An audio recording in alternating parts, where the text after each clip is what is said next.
I could be wrong, but this is for entertainment purposes only.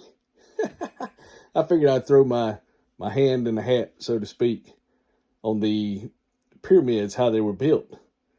I was just thinking, they say one website I looked at, they say the pyramid stones were 2.5 tons.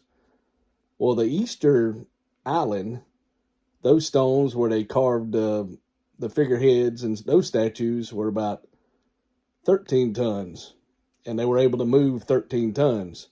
So a lot of people say they couldn't have moved 2.5 tons when these other people moved 13.5 tons. So I don't believe society, even though things were slower, took longer, but you always had people in the modern world exploring, and they might have quit exploring or war, torn something, and they might have stopped. But people traded, people got lost or found new people.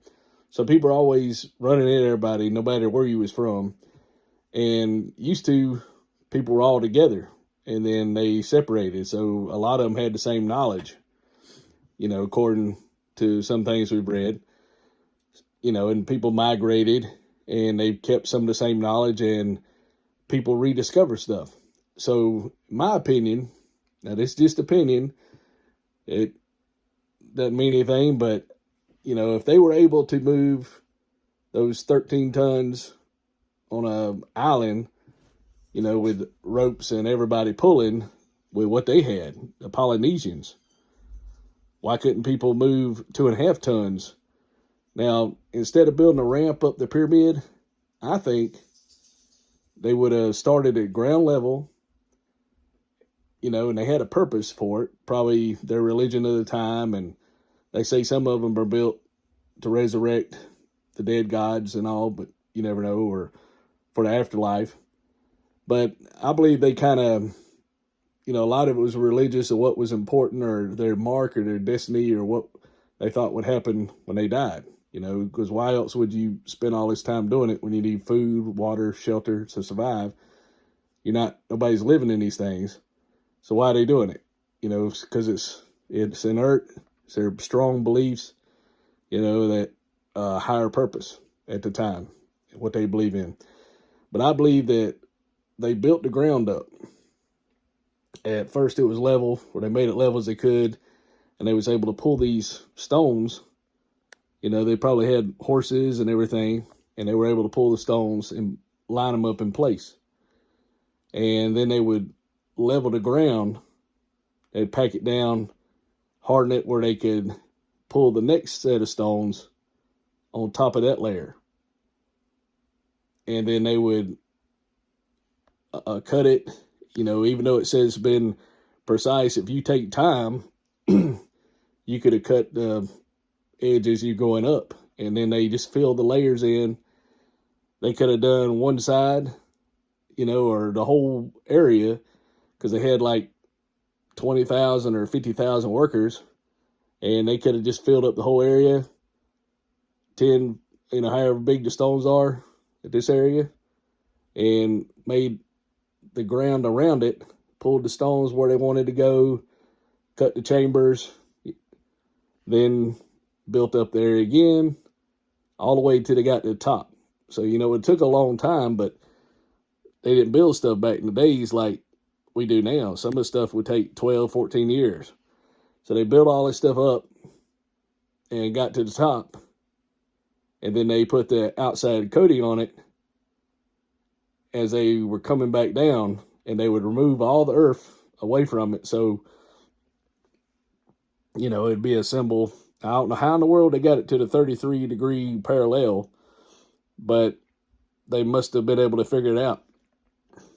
Maybe they were able to read the stars, because there's a lot of stuff that people used to do that we've lost, and we depend on technology. You can look at within the last 20 years, people used to be able to remember phone numbers, addresses. Now you have a smartphone. Nobody can remember their own number half the time. So they got more dependent on technology. People forget things. And people weren't educated as much. They would have to work for somebody for years to learn a skill as an apprentice, or be a soldier, or somehow have a little farm and try to raise their own thing. So it wasn't a big market and mass produced stuff like it is now. And, you know, somebody would take over everything.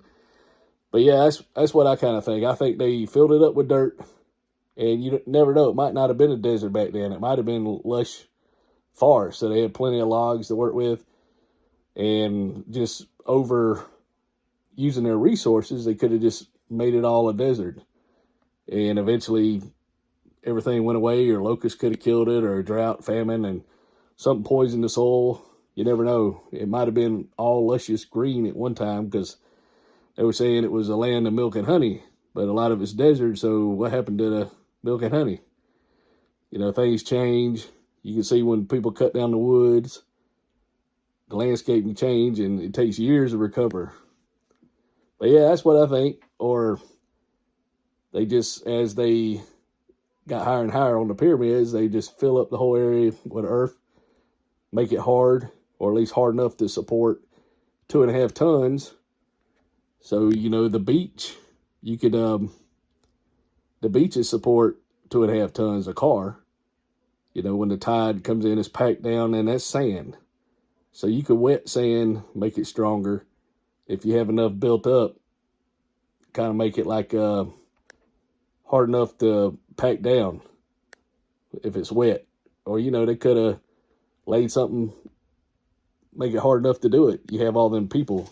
But I think that's how they were able to move it. You know, it wasn't super science, just regular folks. And then they did stuff that wasn't really efficient as we do now. So, you know, we're used to eating Burger King, fast food. They used to not have any of that stuff.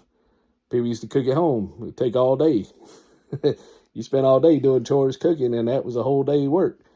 And now people just go and get something in 6-7 minutes at the store. So we're not used to thinking about how long things used to take.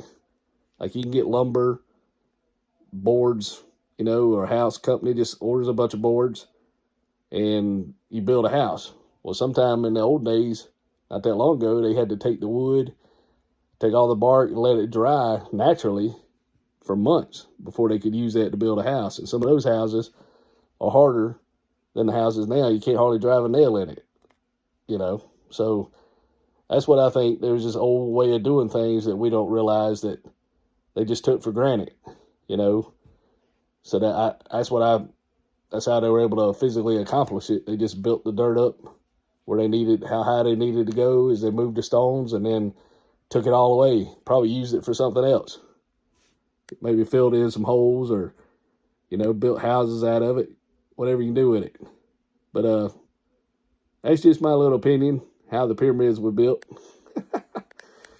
So I just thought I'd share that. You up all night watching these conspiracy theories or how things are done, and hey, this might be how it was done. I might not be right, but I could be. But thank you for watching.